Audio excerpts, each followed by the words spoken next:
গায়ে রিয়াল মাদ্রিদের জার্সি কেন? তোমার গায়ে কেন বার্সেলোনার জার্সি থাকবে?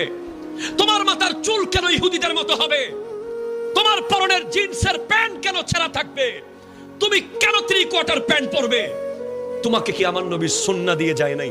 তুমি আমার নবীকে কি জবাব দিবে? তুমি কি জানো আজকে তুমি যে নিজেকে মুসলিম দাবি করছো, এই ইসলাম দাঁড়িয়ে আছে রক্তের উপরে, রক্তের উপরে। কোটি কোটি লিটার রক্ত ঢেলে তোমাকে মুসলমান বলার সুযোগ করে দেওয়া হয়েছে। তুমি একটু কি ভেবে দেখেছো? হযরত আলী আসগর গলার মধ্যে তীর খেয়ে পানি যখন না খেয়ে চলে গেছে, সেই ইসলাম আজকে তোমার এখানে। হযরত আলী আকবর 70 টুকরা হয়েছে।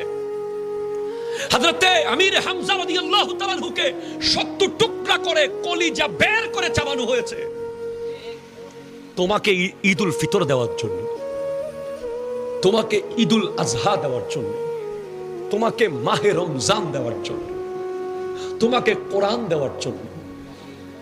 তুমি কোন ইসলামের অনুসারী হয়ে আজ ইহুদি খ্রিস্টানদের culture, dress up, cutting, shirting, তাদের সংস্কৃতি, তাদের তাহজিব, তাদের সব নিয়ে তুমি ঘুরে বেড়াচ্ছ? তোমার তো এটা হওয়ার কথা ছিল না। তুমি কি জানো না?